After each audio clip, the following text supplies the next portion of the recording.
Well, good morning, everybody. This is a great day. I'm joined by Council President, not Council President, Council Member Michael A. Patterson, who represents the Northeast District, and Eric Frisch, my Deputy Commissioner of Neighborhood and Business Development, and the Commissioner, Dana Miller. And we're here to announce another innovative approach to expanding housing opportunities in the city of Rochester.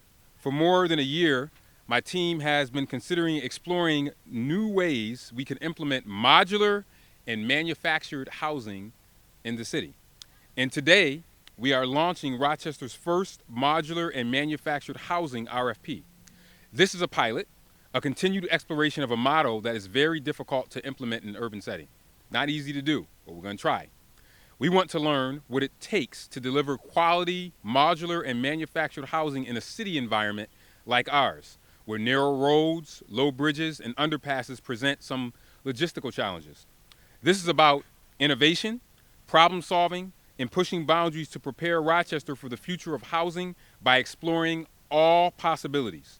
Now, places like Geneva, that's not too far from here, are already moving forward with this experiment, given they have so much less built environment to contend with. Now, we don't have that luxury. We have been building and rebuilding this city since the early 19th century, as you know. But this city, one thing we know how to do is how to innovate.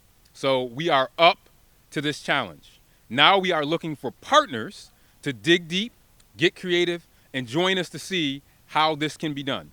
We're launching this pilot in the Northeast quadrant on city-owned lots because we want to be intentional about where we invest and how we grow.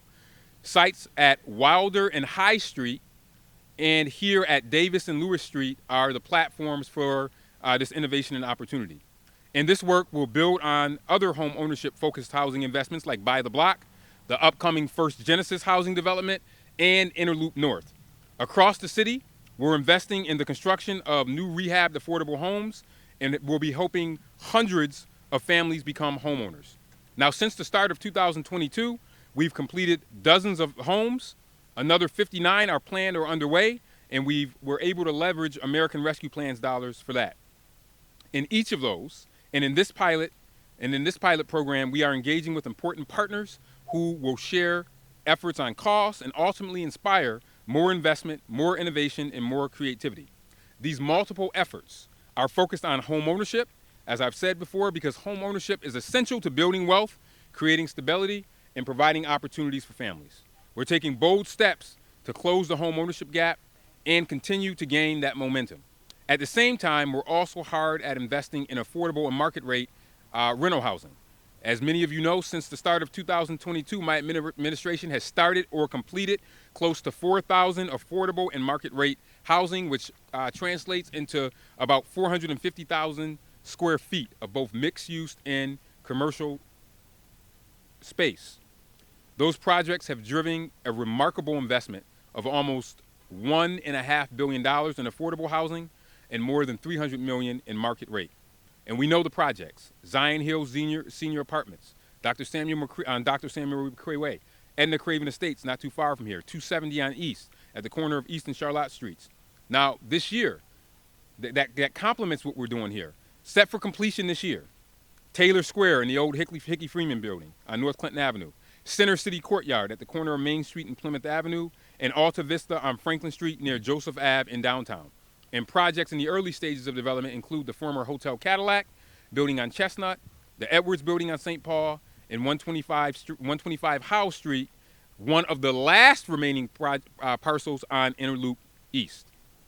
As I've said before, when we invest in quality, affordable rental units, we're laying the foundation for future home ownership, and we're building and helping people stabilize their credit while building their savings and ultimately building their futures. And by exploring housing programs like this new modular and manufactured home pilot together with home ownership efforts, we are addressing the needs and income levels of every resident in our city, whether they're just starting out, raising a family, or aging in place.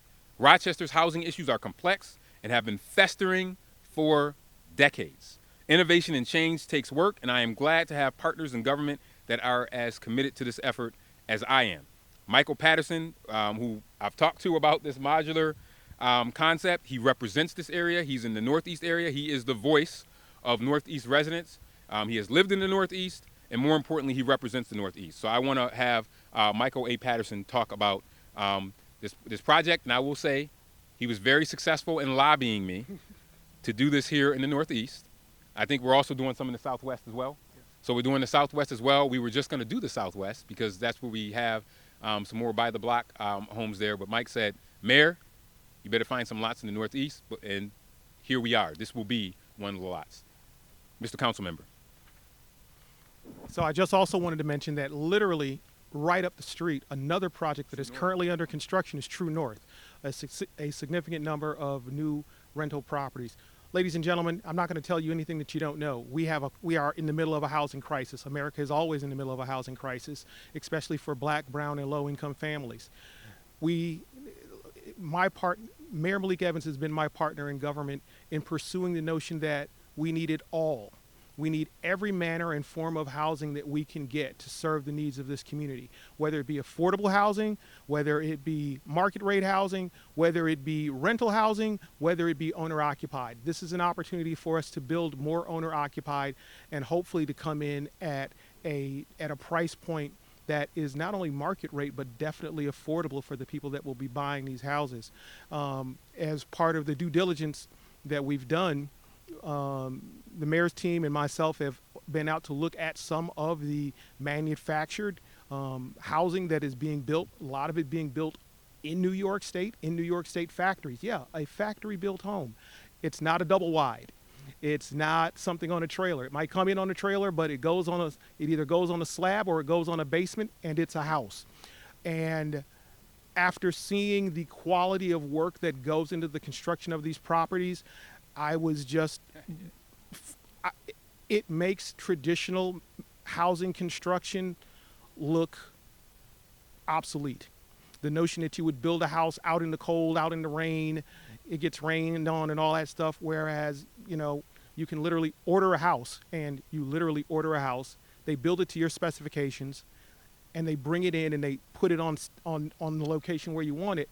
It just seems like this is the future of housing in this country, which isn't to disparage the folks who do traditional housing, but traditional stick-built housing. But yeah, I think this is a tremendous opportunity for us to meet the housing needs and to meet the housing deficit that we are facing in this community. Thank you. Thank you. Thank you, Council Member, and thank you for all your work on this. I want to thank you, and I want to thank our Neighborhood and Business Development Department that will be leading this effort as we put out the RFP to make this a reality. This pilot matters. It's a test case. It will be a learning lab and a challenge to think differently. As you know, I have done many pilots since I've started as mayor, and many of those pilots have become permanent things. And I'm hoping that this will be the case with this, but we'll see what the private market has to say when they come back with in responding to the RFPs. Looks like you guys still got another media person coming. We'll have to recap them. But we're being creative and we're taking action today. And this is Rochester doing what Rochester does at its best, innovating, building momentum, and turning it into opportunity for everyone. So the proposals must be in and submitted to realestate@cityofrochester.gov. This is a short time frame for folks that are interested in building these homes. We need them in by July 9th, 2025 at 4 p.m. July 9th, 2025 at 4 p.m. We don't want to wait to the last minute for you to submit these proposals, so make sure you get that in. So if the media can make sure that you please highlight that, that will be great. And this will be a great opportunity for people to be able to get their homes that might be different up and running. So with that, we'll take any questions that you might have. And obviously, we hope that some of you, I'm not trying to tell you how to do a story, but this could be a great opportunity to go visit Geneva, right? Yes. Geneva, to go see what they're doing in Geneva and also visit some of the factories in New York State. I think that would be an opportunity for you to be able to show viewers in the community what these actually look like, because I think in order to imagine it, you kind of actually have to see it. And you'll notice that they look no different than other houses. The only difference is that they're built in a modular, they're modular homes, right?